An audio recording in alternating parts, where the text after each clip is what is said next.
صل على محمد وآل محمد.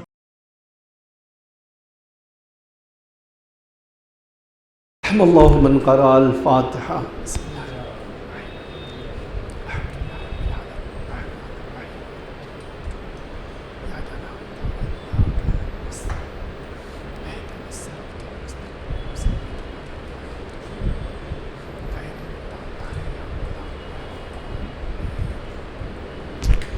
لا حول ولا قوة إلا بالله العلي العظيم. أعوذ بالله السميع العليم من الشيطان الرجيم. بسم الله الرحمن الرحيم. الحمد لله الذي لا يبلغ مدحته القائلون ولا يحصي نعماءه العادون ولا يودي حقه المجتهدون الذي ليس على صفته حد محدود ولا نعت موجود ولا أجل ممدود. فطر الخلائق بقدرته ونشر الرياح برحمته وابتدى بالصخور ميدان أرضه. ثم الصلاة والسلام والتحية والإكرام على بشير النذير والسراج المنير حبيب إله العالمين أبي القاسم المصطفى محمد. اللهم صل على محمد وعلى آله الطيبين الطاهرين المعصومين المظلومين الغر الميامين. لا سيما الإمام المبين بقية الله في الأرضين الحجة الثاني عشر الإمام المهدي المنتظر صلوات الله وسلامه عليه. أما بعد فقد قال الله تعالى في محكم كتابه المجيد وفرقانه الحميد وقوله الحق. بسم الله الرحمن الرحيم. قل لا أسألكم عليه أجرا إلا المودة في القربى ومن يقترف حسنة نزد له فيها حسنا ان اللہ غفور شکور. صلوات پڑھیے محمد وآلہ صلی علی محمد وآلہ. عزیزان گرامی، سورہ مائدہ میں ارشاد ہوتا ہے کہ اے میرے حبیب کہہ دیجئے کہ مجھے اپنی رسالت کی تم سے کوئی اجرت نہیں چاہیے سوائے یہ کہ تم میرے اہل بیت سے محبت کرو، اور جو شخص میری بارگاہ میں نیکی لے کر آئے گا میں اس کی نیکیوں میں اضافہ کروں گا اور اس کے گناہوں کو بھی معاف کروں گا اور اس کا شکریہ بھی ادا کروں گا. ہماری گفتگو چل رہی تھی کہ حضرت زہرا کا بی بی کا نورانی مرتبہ کیا ہے، بی بی کا اصل جو ہے مقام اور مرتبہ اللہ اور رسول کے نزدیک کیا ہے. کل ہم نے آپ کے سامنے کہا کہ دیکھیں خداوند عالم نے اپنے سے قریب ہونے کے لیے بہت ساری چیزیں قرار دی. مثلا آپ دیکھیں نماز پڑھنا اللہ سے نزدیک ہونے کا ذریعہ ہے، روزہ رکھنا اللہ سے نزدیک ہونے کا ذریعہ ہے، حج کرنا اللہ سے نزدیک ہونے کا ذریعہ ہے، صدقہ دینا اللہ سے نزدیک ہونے کا ذریعہ ہے، زکوٰۃ دینا اللہ سے نزدیک ہونے کا ذریعہ ہے. پھر کہا کہ بھئی یہ فرش اعضاء پہ آتے ہیں کس لیے؟ تاکہ اللہ راضی ہو. تو خداوند عالم نے مختلف چیزوں کو قرار دیا ہے کس لیے؟ تاکہ وہ راضی ہو جائے. خوب، اب ہم نے اور آپ نے کوشش کی کہ ہمارے کام سے اللہ راضی ہو جائے، لیکن کوئی آدمی کہہ سکتا ہے کہ میں نے وہ کام کر لیا کہ اللہ اب راضی ہو گیا ہے؟ کوئی نہیں کہہ سکتا. اسی لیے وسیلہ قرار دیا کہ دیکھو تم ایسے کے پاس جاؤ جس کے بارے میں یقین ہے کہ اللہ اس سے راضی ہے، اور وہ کام کرو. اگر وہ کام کرو گے جو وہ کر رہا ہے تو یقینی بات ہے تم سے بھی اللہ راضی ہو جائے. آج آپ اسے قرآن میں پڑھیے میں نے کل کہا تھا کہ اللہ قرآن میں کہتا ہے وَلَسَوْفَ يُعْطِيكَ رَبُّكَ فَتَرْضَىٰ، اے میرے حبیب آپ کو عن قریب اللہ وہ چیز عطا کر دے گا جس سے آپ راضی ہو جائیں۔ یہاں پر یہ نہیں کہہ رہا کہ میں راضی ہو جاؤں، اللہ کہہ رہا میں تمہیں کچھ اور دوں گا جس سے تم راضی ہو جاؤ۔ اسی سورہ بقرہ میں پڑھیے، اب اسی سورہ بقرہ میں پڑھیے، قد نرى تقلبک، اے میرے حبیب ہم دیکھ رہے ہیں کہ آپ بار بار سجدے میں سر رکھتے ہو اور آسمان کی طرف سر اٹھا اٹھا کر دیکھتے ہو۔ فَلَنُوَلِّيَنَّكَ قِبْلَةً تَرْضَاهَا، اے میرے حبیب میں یقیناً تمہارے لیے ایسا قبلہ بدل دوں گا جس سے آپ راضی ہو۔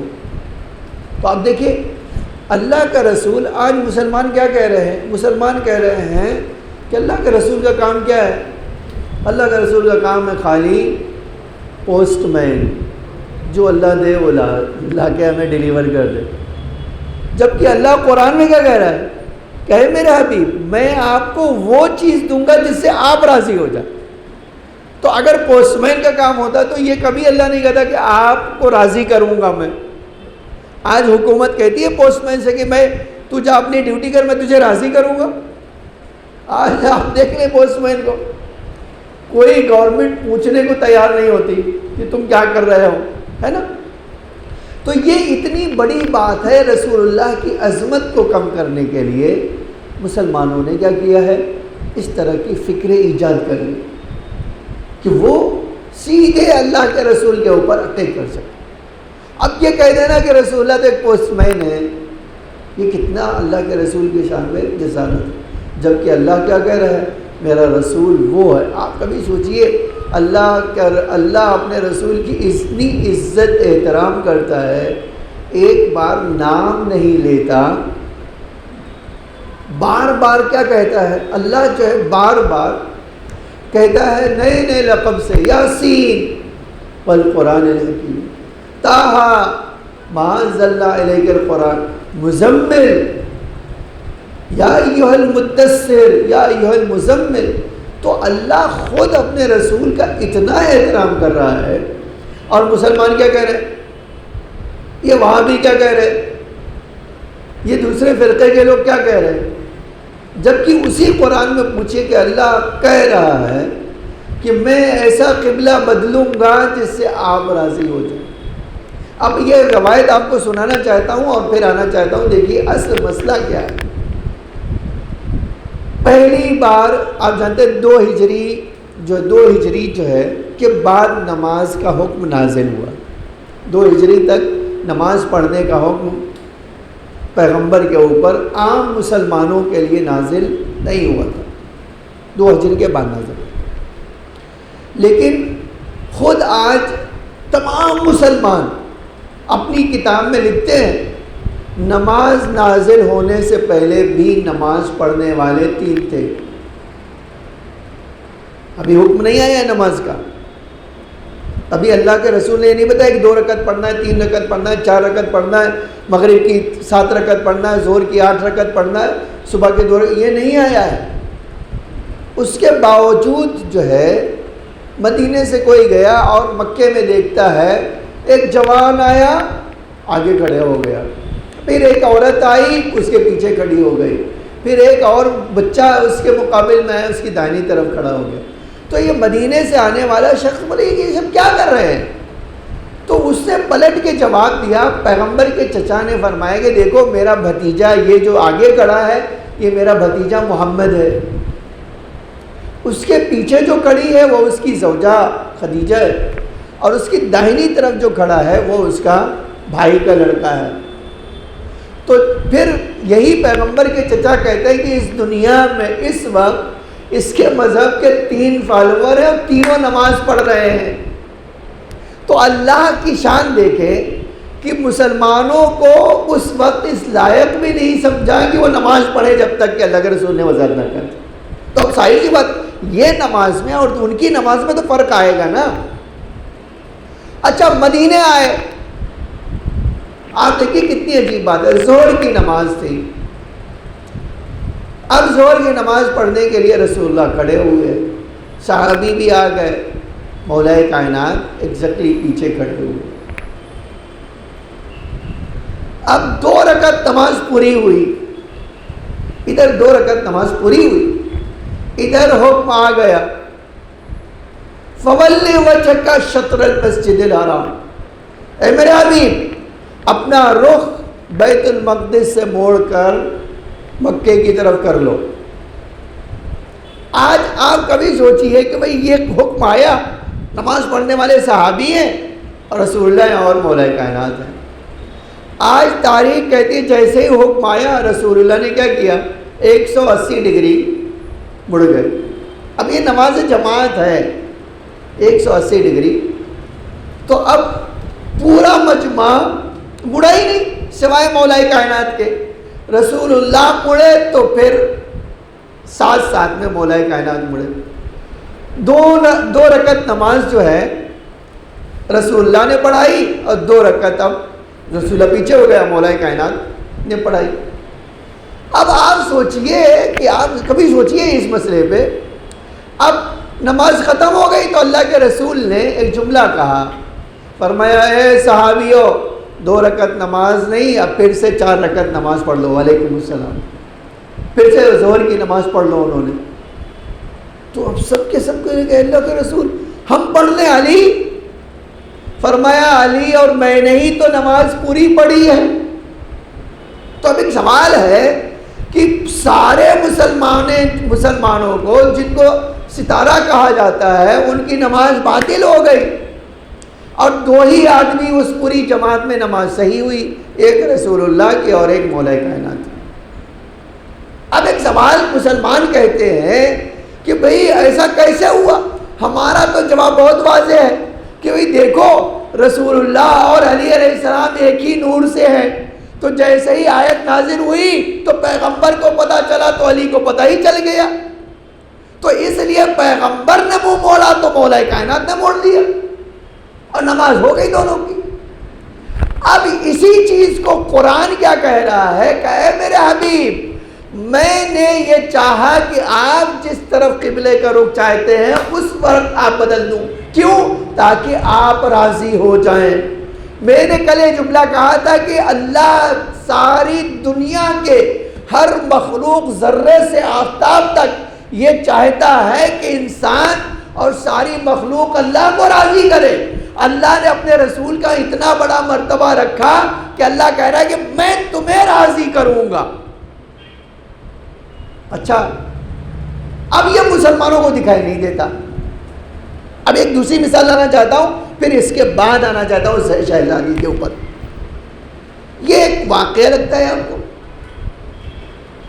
ظاہراً تو ایک واقعی ہے نا، لیکن اس سے پتہ چلتا ہے کہ پیغمبر نے ہمیں بتایا ہے کہ جب میں نہ رہوں تو 2 رکعت نماز پڑھانے کے لیے صحابی لائق نہیں ہے، میں نے اس کے پیچھے نماز پڑھی ہے، تو اے مسلمانوں میں نہ رہوں تو اپنا دین علی سے لینا، کسی اور سے نہ لے لینا تم۔ آج یہی ہم مسلمانوں کو سمجھا رہے ہیں کہ دیکھو رسول اللہ کی سیرت میں قدم بہ قدم تمہیں دکھائی دے گا کہ رسول نے اپنے بعد کیا کیا، بتایا کہ میرے بعد دین لینا چاہتے ہو تو کس سے لینا ہے نا۔ اب آنا چاہتا ہوں دوسرے واقعے کی طرف آپ کو اشارہ کروں، یہ بھی تاریخی واقعہ ہے۔ پیغمبر کی وفات کے بعد جب مسلمانوں نے کیا کیا، اپنا قبلہ بدل لیا، ٹھیک ہے، آپ کہیں گے کیسے، میں آپ کی دلیل پیش کرتا ہوں۔ مسلمان نے کیا کیا، وہ راستہ جو رسول اللہ کا تھا چھوڑ دیا۔ دلیل کے ساتھ میں کہہ رہا ہوں، قرآن کی آیتیں کے ساتھ کہہ رہا ہوں، انہوں نے چھوڑ دیا۔ اچھا اب تاریخ میں دیکھیے کہ جب خلیفہ کوئی اور بن گیا تو ممبر رسول پہ اوپر نہیں بیٹھتے تھے، ایک زینہ نیچے بیٹھتے تھے۔ کہتے تھے کہ یہ کیسے ہو سکتا ہے کہ رسول اللہ جہاں بیٹھے وہاں میں بیٹھوں تو اس کے نیچے بیٹھوں۔ ٹھیک، یہ تو اچھی بات ہے کہ آپ رسول اللہ کا احترام کرتے۔ ان کا زمانہ گیا، دوسرے خلیفہ کا زمانہ آیا، تو انہوں نے کہا بھائی جہاں پہلے خلیفہ بیٹھے تھے میں وہاں نہیں بیٹھوں گا، اس کے نیچے بیٹھوں گا۔ ٹھیک ہے، تیسرے خلیفہ آئے تو بولے میں اس کے نیچے بیٹھوں گا۔ اب تو زینا ختم ہو گیا، تین ہی۔ اب جب 25 سال کے بعد مولا کائنات آئے تو اب یہ سارے لوگ سوچتے تھے کہ علی کہاں بیٹھیں گے؟ بھائی دیکھو 3 زینا ہے، تینوں پہ 2 بیٹھے تھے، اب یہ چوتھے ہیں تو کہاں بیٹھیں گے؟ اب مولا کائنات آئے تو تینوں سینے کو چھوڑ کر اوپر جا کر بیٹھے۔ ہمارے ذاکرین ایک جملہ اچھا کہتے ہیں، کہتے دیکھو علی تینوں زینوں پہ پیر رکھ کے گئے یہ بتانے کے لیے کہ یہ اتنی حیثیت رکھتے ہیں۔ ایک صلوات پڑھی ہے محمد وآل محمد۔ اصل جملہ سن لیجئے، اب مولا کائنات تینوں زینوں سے اوپر چڑھ کے آئے، وہاں بیٹھے جہاں رسول اللہ بیٹھے تھے۔ تو آج تاریخ کہتی ہے سارا مجمع منہ کھول کے تک رہا۔ دیکھیے اچھا یہ بہت نیچرل بھی ہے، آپ کے ذہن میں کچھ فیڈ ہے، کوئی چیز فیڈ کر دی گئی ہو، اور آپ جب اس کے خلاف دیکھیں گے تو کیا ہوگا؟ آپ خود بخود آپ کو تعجب ہوگا بھئی یہ کیا ہو رہا ہے نا؟ اگر آج کوئی مثلا ہم اللہ کے ایک ماننے والے ہیں، اگر کوئی کہے نہیں اللہ کا 2 ہے، دیکھو یہ کیا کہہ رہے ہیں، یہی کیا ہوگا نا؟ کوئی بھی آدمی کہے کہ یہ کیا کر رہے ہیں۔ اب جب دیکھا کہ مولا کائنات وہاں بیٹھے ہیں تو سب دیکھ رہے ہیں، تو مولا کائنات نے ایک جملہ کہا، جس جملے کو آپ جانتے ہیں عجب یہ ہے کہ اس جملے کو امام سجاد نے بھی کوٹ کیا ہے اور امام علی علیہ السلام نے بھی کوٹ کیا ہے۔ ٹھیک ہے، امام سجاد نے تو آپ کبھی سوچئے کہ بھئی وہ دربار میں جا کر یزید کے وہاں کہا، لیکن مولا کائنات نے اسی مدینے میں اسی منبر سے کہا۔ ٹھیک ہے، اب وہ سن لیے جو ہمارے لیے ایک بہت بڑا پیغام رکھتا ہے، ایک میسج رکھتا ہے۔ اب جب لوگ دیکھ رہے ہیں کہ علی اوپر جا کے بیٹھ گئے تو امام نے دیکھا تو امام تو وہی ہے جو لوگوں کے دلوں کا حال جانتا ہو۔ آج جس کے پاس اتنی طاقت ہو کہ امام خود کہتے ہیں کہ میرے لیے دنیا ایک ہتھیلی کی طرح ہے، جدھر چاہوں پلٹ پلٹ کے دیکھ لوں، جس کی طاقت یہ ہے کہ ایک پتا گرتا ہے تو اس کو پتہ چلتا ہے۔ اب ظاہر سی بات ہے وہ دیکھا یہ لوگ کیا سوچ رہے ہیں، فرمایا تم لوگ سوچ رہے ہو اوپر کیوں بیٹھا میں؟ کہا یہ تو لکڑی ہے، میں تو رسول کے کندھے پہ بیٹھا ہوں جہاں مہر نبوت تھی، تو تمہیں تعجب نہیں ہونا چاہیے، تو لکڑی ہے، میں تو پیغمبر کے وجود پر جا کے بیٹھا ہوں۔ اچھا اس کے بعد ایک جملہ میں کہنا چاہتا ہوں، دیکھیے جو جوان ہوتا ہے اور ایک جو بوڑھا ہوتا ہے، بوڑھے کے اوپر جوان بیٹھتا ہے یا جوان کے اوپر بوڑھا بیٹھتا ہے؟ کبھی آپ سوچئے اس بات کو، ایک بوڑھا آدمی ہو اور ایک جوان ہو، اس لیے مولا کائنات میں اور پیغمبر میں 30 سال کا فرق تھا عمر کا، 30 سال۔ تو 30 سال آپ کبھی سوچئے کہ اب مولا جب 30 سال کے تھے تو پیغمبر 60 سال کے ہوئے نا، اس لیے کہ 63 ہجری میں تو پیغمبر کے تو وفات ہو گئی، آخر 10 ہجری میں انتقال ہو گیا پیغمبر کا، تو 30 سال کے تو مولا رہے ہوں گے 8 اور 9 ہجری میں جو فتح مکہ ہوا ہے، تو ظاہر سی بات 61-62 سال کے تھے اور علیہ السلام 30 سال کے۔ اس کے باوجود پیغمبر نے یہ نہیں کہا کہ اے علی تمہارے کاندھے پہ میں سوار ہو جاؤں، بلکہ یہ کہا اے علی تم میرے کاندھے پہ آؤ۔ پیغمبر یہ بتانا چاہتے تھے کہ میں نہ رہوں تو بت شکن علی ہوگا، کوئی اور نہیں ہوگا، یعنی بتانا چاہتے تھے کہ میرے بعد اگر کوئی دین کا راستہ دکھائے گا صحیح تو وہ صرف علی ہوں گے۔ اب یہی بات آج مسلمانوں کو سمجھا رہے ہیں، کتنے دنوں سے ہم سمجھا رہے ہیں؟ 1400 سال سے ہم شیعہ تو یہی کہہ رہے ہیں نا، یہ تو کوئی نئی بات نہیں ہے۔ آج میں شرم کرتا ہوں کبھی کبھی جب یہ کتابیں پڑھتا ہوں تو میں سوچتا ہوں اے اللہ ان کو کب عقل دے گا تو، جن کی آنکھوں پہ اس حد تک پٹی بندھی ہوئی ہے آپ جانتے ہیں ایک اعتراض اب آج کل ایک نیا اعتراض چھوڑ دیا. ان کا شیعہ کہتے ہیں بی بی شہید ہوئی ہے تو مولا نے غسل کیوں دیا؟ شہید کو غسل نہیں دیا جاتا. ہے مکو ہمارے پاس روایت موجود ہے، کوئی آدمی میدان میں زخمی ہو اس کو گھر لایا جائے، 75 دن زندہ رہے. ہمارے وہاں ہے جو میدان میں شہید ہو جائے اس کو اسی کپڑے میں دفن کیا جائے، لیکن جو زخمی ہوا ہو. اب شیعہ دشمنی میں اتنے اندھے ہو گئے ہو، کہہ رہے کہ تم شیعہ شہیدہ کہتے ہو لیکن امام علیہ السلام نے تو غسل دیا. کہ ہم تو خود ہی پڑھتے ہیں، ہر مجلس میں ہمارے وہاں پڑھا جاتا ہے مولا کائنات نے غسل دیا بی بی کو، لیکن اس سے یہ کیسے ثابت ہے کہ شہید نہیں ہے؟ اما ہمارے وہاں تو یہ ہے کہ اہل بیت کی محبت میں کوئی آدمی اپنے بستر پہ دم توڑ دے تو شہید ہے. آج خود ان کی کتاب میں یہ موجود ہے، ایک عورت بچے ڈیلیوری کے وقت مر جائے وہ شہید ہے. یہ کوئی اختلافی مسئلہ نہیں ہے، ہم بھی مانتے وہ بھی مانتے ہیں. تو احمقو اگر کوئی عورت بچے کے وقت مر جائے تو شہید بنتی، تم کہو کہ اس کو غسل نہ دیا جائے؟ تو غسل دینا کہاں سے یہ دلیل بن گیا کہ شہادت کے خلاف ہے نا؟ لیکن مسئلہ کیا ہے؟ مسئلہ یہ ہے کہ یہ شیطان کے چیلے ہیں اور ہم رحمان کے بندے ہیں. تو رحمان ہمیں سمجھا رہا ہے، شیطان انہیں سمجھا رہا ہے. ایک سلوات پڑھی ہے محمد وآل محمد. آج اسی چیز کو کبھی کبھی سوچئے. اب میں نے کل آپ سے کہا کہ آج آپ دیکھیے ایک صاحب مفتی جو ہے، مفتی ہمدرد پیدا ہوئے ہیں. اس کے یوٹیوب پہ آپ جائیے، مفتی ہمدرد ٹائپ کیجیے. فاطمیہ کے حوالے سے اس سے ایک بات ہے، اس سے کہا کہ میں سنی اور شیعہ کے درمیان اتحاد کروانا چاہتا ہوں. ہم بھی کہتے ہیں ویلکم، لیکن اتحاد کس چیز سے ہوتا ہے یہ بتاؤ ہمیں. ایک سوال ہے نا کہ بھائی اتحاد ہم بھی کرنا چاہتے ہیں. سچ بات ہے بھائی، ہم سب کا ایک ایجنڈا ہونا چاہیے. وہ کیا بھائی، اسلام کے جو دشمن ہیں ہم دشمنوں سے تو ہاتھ نہیں ملائیں گے نا. یقینی بات ہے کہ ہم تو دشمن سے ہاتھ نہیں ملائیں گے. پھر دوسری بات یہ ہے کہ آج ساری دنیا میں ایک نعرہ ہے، آپ جانتے ہیں کیا وہ نعرہ ہے؟ ساری دنیا میں ایک نعرہ، ہر جگہ کسی بھی ملک میں جائیے تو کہتے ہیں بھائی ٹرانسپیرنسی ہونا چاہیے.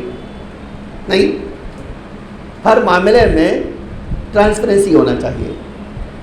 بھائی اگر آپ حکومت چلا رہے ہو تو حکومت جو ہے چوری والی تو نہیں ہونا چاہیے نا، صاف ستھری حکومت ہو. آپ اگر کوئی کام کر رہے ہو بتاؤ ہمیں کیا کر رہے ہو، کہاں سے پیسہ لائے ہو، کہاں خرچ کر رہے ہو. ایک آدمی کو اپوائنٹ کر رہے ہو تو آپ ٹرانسپیرنسی کرو، بھائی جو سب سے اچھا ہوگا اس کو رکھیں گے، ہے نا. آپ کہو کہ چور کو رکھیں گے ہم، تو ٹرانسپیرنسی کیسی بھائی؟ جب ایک بندہ اچھا موجود ہو تو خراب کو رکھنا کس بات کی دلیل ہے؟ کہ یا تو آپ چور ہو یا آپ کا یہ جو دوست ہے وہ چور ہے. دیکھیے یہ قانون ہمیشہ پایا جاتا ہے کہ ایک سچا آدمی جھوٹے کے ساتھ نہیں رہ سکتا. سچا سچے کے ساتھ رہے گا، جھوٹا جھوٹے کے ساتھ رہے گا. آپ یقین کرو، ابھی اسی جو ہے بمبئی کی بات ہے، ایک شیعہ آفیسر جو ہے کارپوریشن میں آ گئے بڑے عہدے پہ. کہتے مولانا میں نے کہا بھائی میں جس دن میں نے کہا مجھے رشوت نہیں لینا ہے.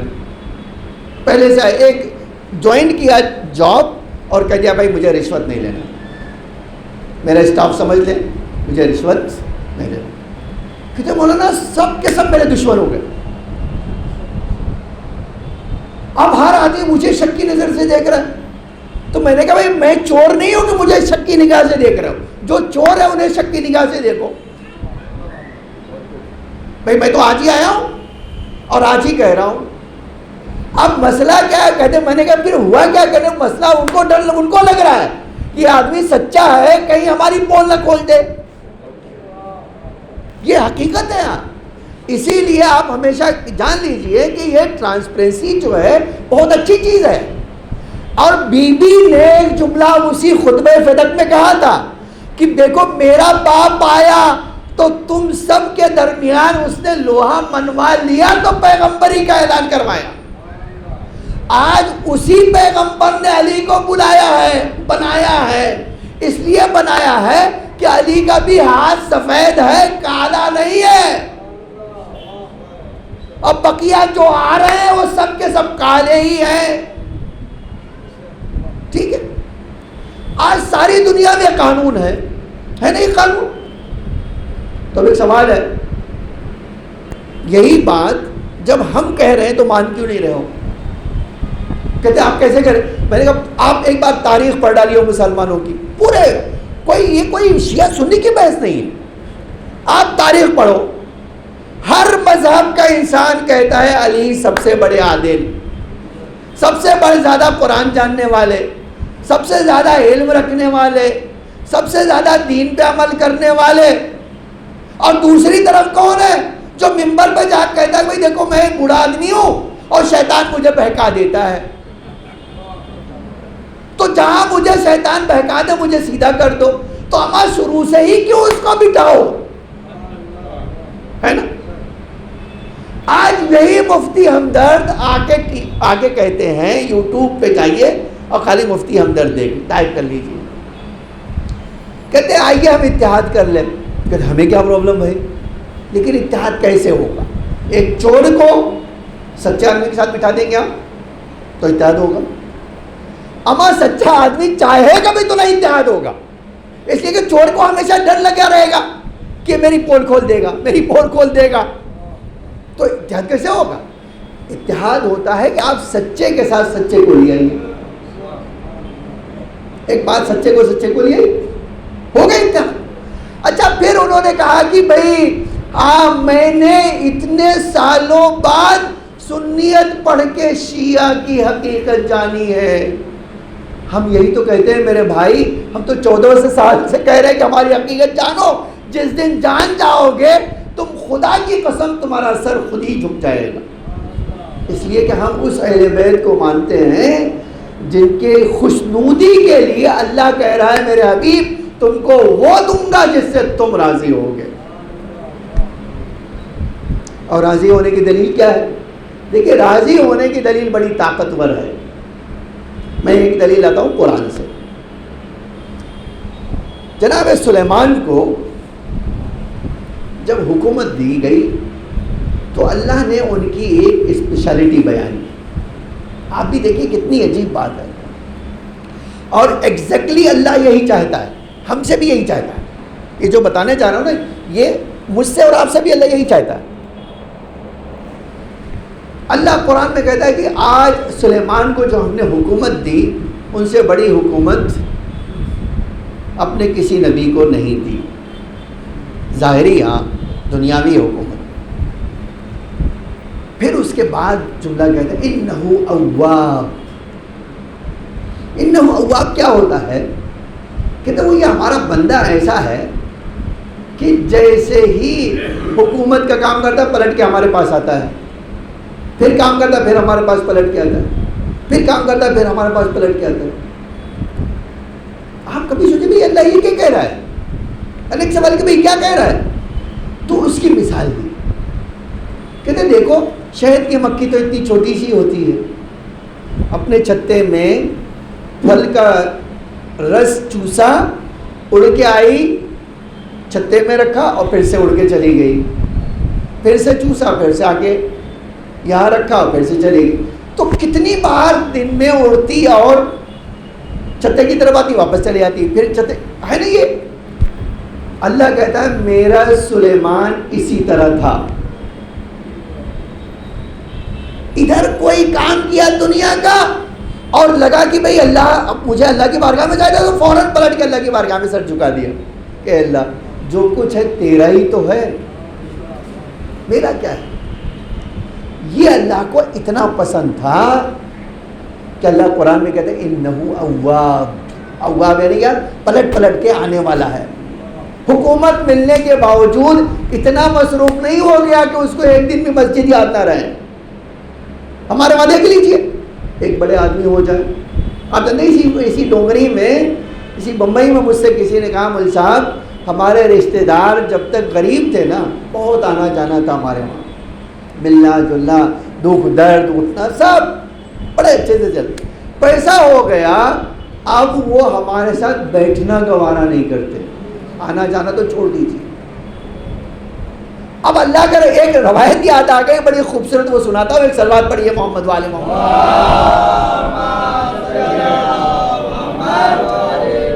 دیکھیے اسلام کیا چاہتا ہے، اللہ کیا چاہتا ہے، اور اللہ ہم سے راضی کیوں نہیں ہوتا، یہ اسی روایت میں موجود ہے، اور پیغمبر سے کیوں راضی ہوتا ہے یہ بھی اسی آیت میں حدیث میں موجود ہے۔ نماز ہمارے وہاں ہے، ایک دن میں نے اسی مجلس میں کہا تھا، انہی مجلسوں میں، کہ ایک انسان کا فرض ہے کہ نماز میں دھیان بڑھانے کے لیے کیا کرے، نماز کے وقت سے پہلے مسجد جائے۔ ادھر اذان ہو رہی ہے، آدھی اذان کیا آدھی نماز ختم ہو جائے گی تو جائیں گے، اور اس کے بعد اللہ اللہ اللہ اللہ کریں گے، کیوں؟ مول صاحب ٹھہرے رہیں تاکہ 2 ہی رکعت نماز پڑھنا پڑے، ہے نا، ایزی راستہ ڈھونڈتے ہیں لوگ۔ اچھا، اور ہمارے وہاں قانوناً کیا ہے، نماز پڑھانے والے مولوی کی ذمہ داری ہے کہ نماز پڑھاتے وقت جو سب سے کمزور نماز پڑھنے والا ہے اس کا دھیان رکھے۔ اس کا مطلب کیا ہے، اللہ اللہ کرتے رہو بھائی، اس کا تو کام کچھ اور ہے۔ اگر آپ اللہ اللہ کرتے رہے اور وہ سبحان اللہ سبحان اللہ سبحان اللہ کرتا رہے گا تو بوڑھے کا خیال رکھے گا کہ آپ کا خیال رکھے گا؟ یہ تو نیچرل ہے نا، وہ نہیں رکھ سکے گا۔ اچھا دیر میں کیوں آئے آپ کو تو پتا ہے نماز پڑھی کب شروع ہوگی، لیکن ہمارے فطرت میں کیا ہے، ہمیشہ مسجد میں جتنی دیر میں جاؤ اور جتنی جلدی بھاگ جاؤ اتنا اچھا ہے، جبکہ ہمارے وہاں روایت کا جملہ ہے نماز سے پہلے مسجد میں جاؤ اور سب سے دیر میں باہر نکلو، اور بازار میں اس کے برخلاف کرو، سب سے دیر میں جاؤ سب سے پہلے باہر نکلو۔ ہم نے زندگی میں اپنا الٹ لیا کام، مسجد میں تو جائیں گے نہیں، یا جائیں گے تو سب سے پہلے بھاگ جائیں گے، ٹھیک ہے۔ ارے میں تو کبھی سوچتا ہوں ادھر جماعت میں اللہ اکبر ہوا، آدھے مومنین اٹھ کے فوراً بھاگ گئے، جبکہ ہمارے پاس ایک بیٹھو بھی پہلو ہلائے بغیر تسبیح زہرا پڑھ لینا۔ پہلو ہلائے بغیر کا مطلب کیا ہے، یعنی تم اپنا پوزیشن بھی چینج نہ کرو، تسبیح بھی پڑھ لو۔ کیوں؟ اس لیے کہ امام صادق کہتے ہیں میری 1000 رکعت نماز سے بڑھ کر ثواب ہے۔ یہ امام صادق کی، آپ کی اور میری نہیں۔ تو آپ سوچئے اس کی اتنی فضیلت ہو، لیکن ہم کیا کرتے فوراً اٹھ کے بھاگ لیتے۔ آپ آج کسی بھی مسجد میں جائیں گے دیکھ لیجیے، یہ رسول اللہ پہلے جاتے تھے، ان کی سیرت میں پہلے جاتے تھے مسجد میں، آدھے گھنٹے پہلے پہنچ گئے، تو اب کیا کریں گے؟ اب ظاہر سی بات کوئی بھی آج پہنچ جائے گا تو بھائی وضو کرے گا، ٹائم ہے تو کہیں نماز پڑھ لوں، دعا پڑھ لوں، استغفار کر لوں، ذکر، یہی تو کرے گا۔ پیغمبر بھی یہ کرتے تھے، اب پہلے پہنچ گئے، نماز کا وقت انتظار کر رہے ہیں اور ذکر بھی پڑھ رہے ہیں، تسبیح پڑھ رہے ہیں۔ یہ پیغمبر، آج ہمارے پاس روایت ہے اگر تم چاہتے ہو تمہارا دل نماز میں لگے تو پہلے جاؤ، اچھے سے وضو کرو، بیٹھو، ذکر کرو، اب جب نماز کے لیے کھڑے ہو گئے تو تمہارا کنسنٹریٹ کر سکو گے نماز میں۔ لوگ پوچھتے کیا کریں، نماز میں کھڑے تو ہوتے ہیں لیکن کہیں اور پہنچ جاتے ہیں۔ اب میں سیدھے بازار سے آیا ہوں تو ظاہر سی بات ہے حساب کتاب کر رہے ہو نماز میں بھی، تو تم کوئی شک، دیکھیں یہ کوئی شک کی بات نہیں ہے۔ اب تاریخ کہتی ہے کہ رسول اللہ بیٹھے ہوئے تھے اور صف لگ رہی تھی، جیسے جیسے لوگ آ رہے تھے صف بنتی جا رہی تھی۔ اچھا ہمارے وہاں بھی ایک غریب بندہ آگے بیٹھ گیا صف میں، تھوڑی دیر کے بعد ایک امیر زادہ آیا اور جگہ خالی ہے تو اسی جگہ گیا، ابھی پہلی صف مکمل ہو رہی ہے، دوسری صف لگی تو دوسری صف میں ایک جگہ خالی، وہاں جا کے کھڑا ہوا اور جیسے ہی نیچے نظر پڑی دیکھا ایک فقیر بیٹھا ہوا، فوراً اس نے اپنے کپڑے وپڑے کو سمیٹ لیا۔ رسول اللہ تو سامنے بیٹھے ہوئے ہیں۔ اب جب اس نے کپڑا سمیٹا رسول اللہ کی نظر پڑ گئی، رسول اللہ کیا کر رہے ہو تم؟ ہاں کیا کر رہے ہو؟ یہ کیا ہو رہا ہے؟ یہ کیوں اپنے کپڑے جمع کر رہے ہو؟ کیا اس کی فقیری تمہیں لگ جائے گی یا تمہارا پیسہ ادھر ٹرانسفر ہو جائے گا؟ یہ بتاؤ. تو رسول اللہ ہے، مسئلہ کیا ہے؟ رسول اللہ کہہ رہے ہیں کہ کیا یہ کپڑا جو سمیٹا ہے اس لیے کہ کہیں اس کی فقیری نہ لگ جائے اور تمہارا پیسہ ادھر ٹرانسفر نہ ہو جائے. بندہ سمجھدار تھا، اس نے کہا نہیں اللہ کے ایسا مسئلہ یہ نہیں. پوچھا کیا مسئلہ ہے؟ کہ اللہ کے رسول مسئلہ یہ ہے کہ میرے اندر ایک شیطان ہے، وہ میرے جو اسکن میں گھس گیا ہے. اے اللہ کے رسول میرے چونکہ وجود میں وہ شیطان گھس گیا، اس نے بہکا دی، لیکن اے اللہ کے رسول اس شیطان کی ناک رگڑنے کے لیے میں اپنی آدھی جائیداد اس فقیر کو دینے کو تیار ہوں. آپ دیکھو کتنا بڑا ان کا دل تھا. میں سوچتا ہوں کہ آج ایسے ہزاروں لوگ ہوں گے لیکن کسی میں ہے طاقت یہ کہتے کہ بھائی چونکہ میں نے غلطی کی ہے، اس غلطی کی سزا بھگتنے کے لیے اے اللہ کے رسول میں اس کو، اس غریب آدمی کو آدھی جائیداد دینے کے لیے تیار. پوچھا کیوں؟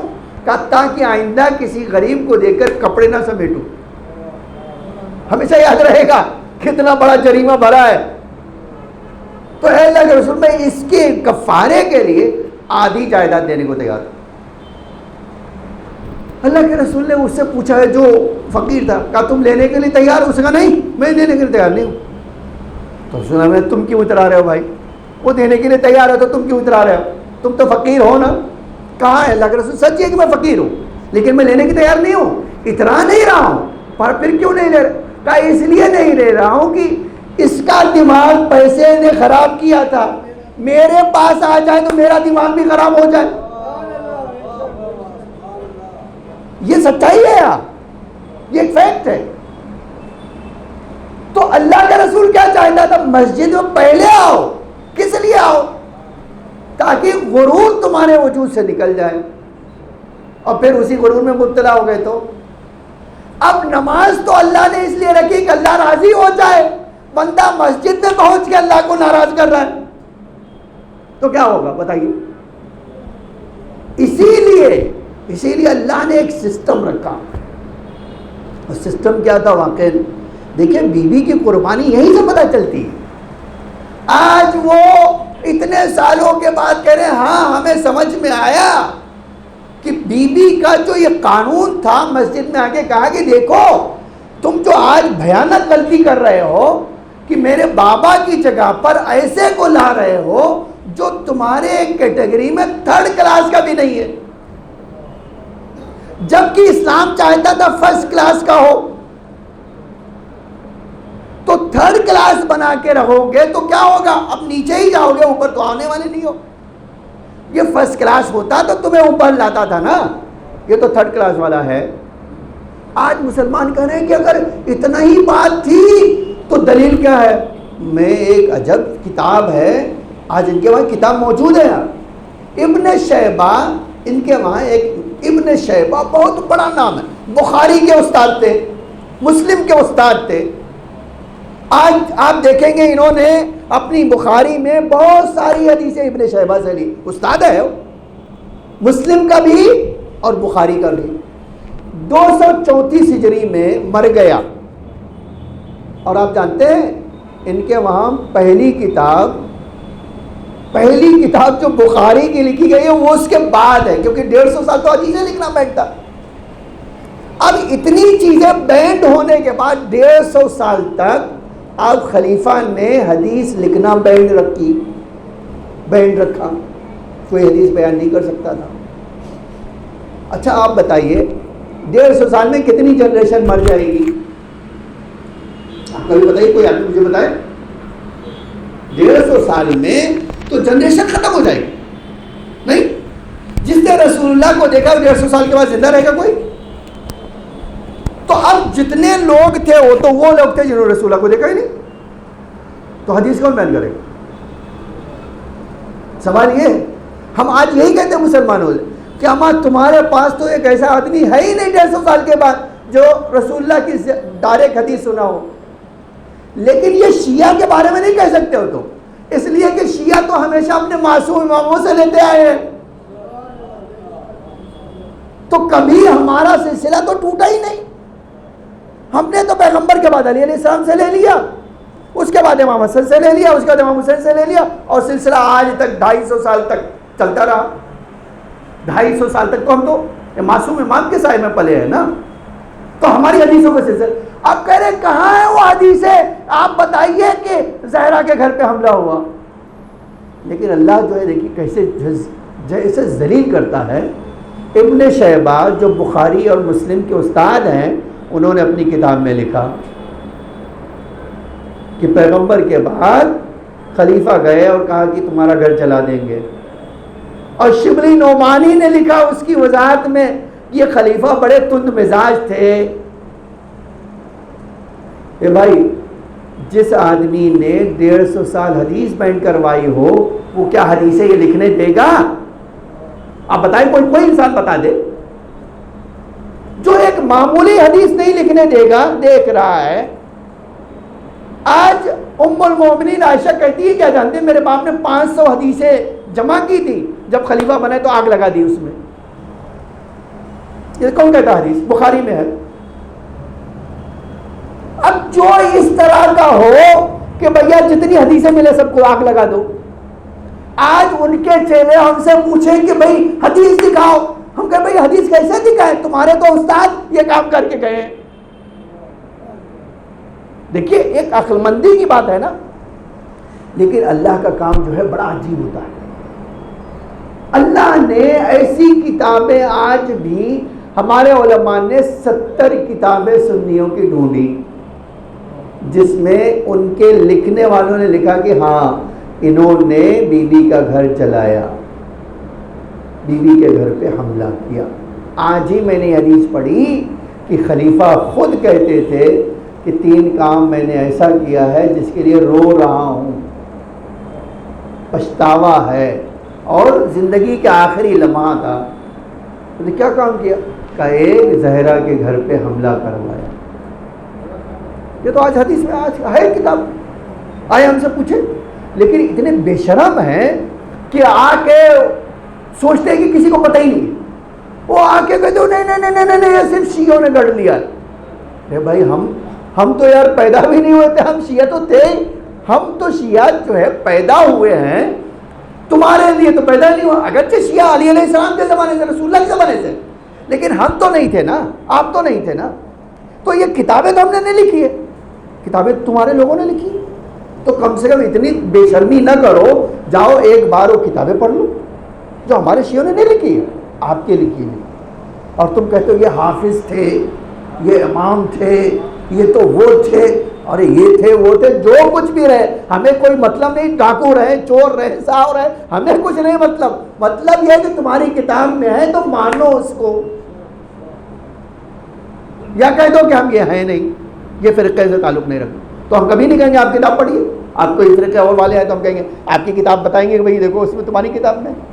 تو آج مفتی ہمدرد جب آ رہے ہیں تو مفتی ہمدرد کہہ رہے ہیں ہاں شیعہ سچ کہتے ہیں. تو بھئی ایک بار اگر تم یہ کہہ رہے ہو آج، تو جاؤ اپنے کالج میں، یونیورسٹی میں، مدرسے میں، ان کو بتاؤ کہ بھیا آپ نے جو ہم کو پڑھایا وہ غلط پڑھایا ہے، ہماری کتابوں میں ہے. لیکن بے شرمی اتنی ہے کہ جو جھوٹے کا فالوور ہوگا وہ جھوٹا ہی تو ہوگا. اسی لیے اتنی بے شرمی سے کہتے ہیں کہ نہیں یہ شیعوں کی ایجاد. مسئلہ کیا ہے؟ مسئلہ ہضم نہیں ہو رہا ہے. ایک طرف جب بیوی کی عظمت دیکھتے ہیں اور دوسروں کا کردار دیکھتے ہیں تو سوچتے ہیں سیدھا راستہ یہ ہے کہ کہہ دو کہ نہیں بیوی کے ساتھ ایسا نہیں ہو سکتا. جبکہ بیوی کے ساتھ ایسا ہوا اور بیوی روتی ہوئی اس دنیا سے چلی گئی. آپ کبھی سوچئے وہ درد جو زہرا کا تھا وہ کتنا عجب تھا. اب یہ موقع نہیں ہے ورنہ سناتا میں کہ وہ کہتے ہیں کہ بھئی بیوی کی اللہ نے مدد نہیں کی. اب وہ مدد نہ کی ہوتی تو آج ہم اس فرش عذاب پہ ہوتے ہی نہیں.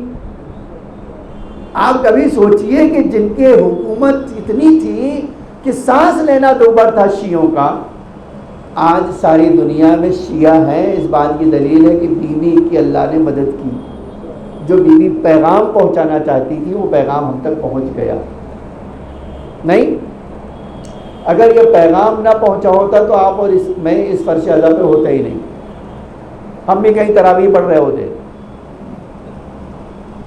یہ اسی بیوی کا کمال تھا جس نے اپنے وجود سے، اپنی شہادت سے وہ پیغام ہم تک پہنچا دیا، جس پیغام کو پہنچانے کے لیے بڑے بڑے لوگ ہمت نہیں کر سکے، اس پیغام کو زہرا نے ہمارے لیے پہنچا دیا۔ لیکن آپ کبھی سوچئے، میں سوچتا ہوں ہمیشہ کہ بیوی نے کیسے کیسے مسائل برداشت کیے، کیسی کیسی تکلیفیں اٹھائی۔ اسی لیے تو آج ملتا ہے کہ بیوی نے ہی نہیں، بیوی کی ساری اولاد نے اس چیز کو، حتیٰ امام حسن کہتے تھے اے کاش مدینے میں کوئی گلی نہ ہوتی، اے کاش مدینے کے گھروں میں دروازے نہ ہوتے، اے کاش مدینے میں یہ نہ ہوتا۔ تو مولا یہ کیا کہہ رہے ہو؟ فرمایا ان آنکھوں نے جو دیکھا ہے اے کاش وہ نہ دیکھا ہوتا۔ اور واقعی یہی تو وہ چیز تھی جو اماموں کو ہمیشہ رلاتی تھی، ہمیشہ رلاتی تھی۔ آپ کبھی سوچئے کربلا کے میدان میں امام حسین کس کو یاد کرے؟ اپنی ماں کو یاد کرے۔ وہ بھی کب؟ میں بڑا جب یہ جملہ مقتل کا پڑھتا ہوں کہ سب شہید ہو گئے، صرف امام حسین باقی، امام سجاد۔ آج روایت کہتی ہے خیمے میں آئے تو جناب زینب نے بلایا تو خیمے میں آئے، ورنہ تاریخ کہتی ہے کہ بار بار مولا ذوالجلال بیٹھتے تھے، مقتل میں جاتے تھے، کہتے تھے حل من ناصر ینصرنا حل من مغیث یغیثنا۔ جب بار بار امام کہتے رہے تو ایک بار بیوی نے فرمایا بھیا بار بار صدائے استغاثہ بلند کر رہے ہو، لگتا ہے آپ بھی اپنے جانے کی خبر دے رہے ہو، بھیا اگر جانا ہی ہے تو ایک بار مجھ سے اور مل لو۔ اور بیوی نے یہ فرمائش کی تو مولا گھر میں آئے، خیمے میں آئے۔ آپ سن سکیں گے جب خیمے میں آئے تو مقتل کہتا ہے امام کی جو بہنیں تھیں دوڑ کر لپٹ گئی امام سے، اور ایک بہن نہیں تھی، 7 بہن تھی مولا کی کربلا۔ جب لپٹ گئی تو تاریخ کہتی ہے خود مولا جناب زینب بھی لپٹی ہوئی ہیں، بہنیں بھی لپٹی ہوئی ہیں۔ تو آج مقتل کا جملہ ہے امام نے آسمان کی طرف ہاتھ اٹھایا اور ایک ہاتھ امام نے ان بہنوں کی طرف کیا، جناب زینب کی طرف کیا، فرمایا اے اللہ میری زینب کو سکون عطا کر دے، اے اللہ یہ قافلہ لے کے میری زینب کو یہاں سے جانا ہے کوفے اور کوفے سے شام جانا ہے، اے اللہ اگر میری زینب تڑپتی رہے گی، بے چین رہے گی تو یہ قافلے کو لے کر کون جائے گا؟ لو ارباب اعظام دو جملہ سنا کر وہ جملہ نقل کرنا چاہتا ہوں۔ تاریخ کہتی جیسے ہی امام نے دعا کی ایک بار بی بی نے باہیں کھولی، کہا بھیا جانا ہے تو جاؤ لیکن ایک کام کرتے جانا۔ کہا بہن وہ کیا؟ کہا بھائی دھیرے دھیرے جانا، زینب تھوڑی دیر اور دیکھ لے آپ کو، آپ کے وجود سے سکون حاصل کر لے۔ اور باپ ایسا مولا نے سنا، کہا بہن میں جانا چاہتا ہوں لیکن پہلے اپنے سجاد سے رخصت ہونا چاہتا ہوں، بہن چلو مجھے اپنے سجاد سے رخصت کروا دو۔